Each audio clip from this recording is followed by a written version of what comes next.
પોલીસની હાજરીમાં યુવકે દેશી દારૂ નર્મદા નદીમાં ફેંક્યો. અંકલેશ્વરમાં બે બાઇક વચ્ચે અથડામણ બાદ દેશી દારૂ મળ્યો. અંકલેશ્વર તાલુકાના સંજાલી ગામમાં સાવન વસાવા એક મહિલા સાથે બાઇક પર અંકલેશ્વરથી ભરૂચ તરફ જઈ રહ્યા હતા. નર્મદા મૈયા બ્રિજ પર એક અજાણ્યા બાઇક ચાલકે તેમની બાઇકને ટક્કર મારી હતી. અકસ્માતમાં બંને બાઇક સવારોને ઈજા થઈ હતી. ટક્કર બાદ અકસ્માત સર્જનાર બાઇક પરથી દેશી દારૂનો જથ્થો રોડ પર પડ્યો હતો. દારૂની હેરાફેરી કરનાર વ્યક્તિ ઘટના સ્થળેથી ફરાર થઈ ગયો હતો. અંકલેશ્વર બી ડિવિઝન પોલીસ તરત જ ઘટના સ્થળે પહોંચી હતી. ઈજાગ્રસ્તોને 108 એમ્બ્યુલન્સ દ્વારા હોસ્પિટલ ખસેડવામાં આવ્યા હતા. આ ઘટનાનો એક વિડીયો સામે આવ્યો છે. વિડીયોમાં એક વ્યક્તિ પોલીસની હાજરીમાં દેશી દારૂનો જથ્થો નર્મદા નદીમાં ફેંકતો જોવા મળે છે. આ કૃત્યથી લોકોની ધાર્મિક લાગણી દુભાઈ છે અને પોલીસની કાર્યવાહી સામે પણ સવાલ ઉઠ્યા છે.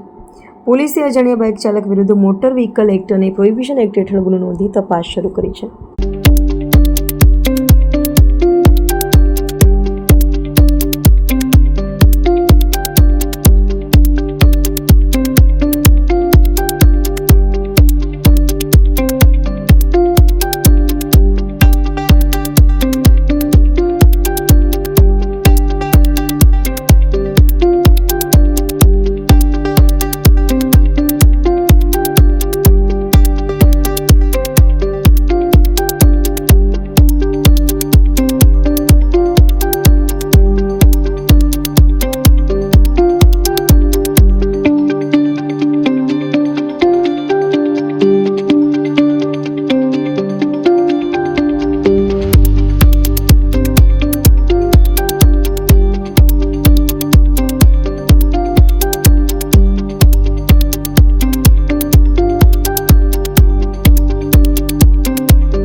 Yeah.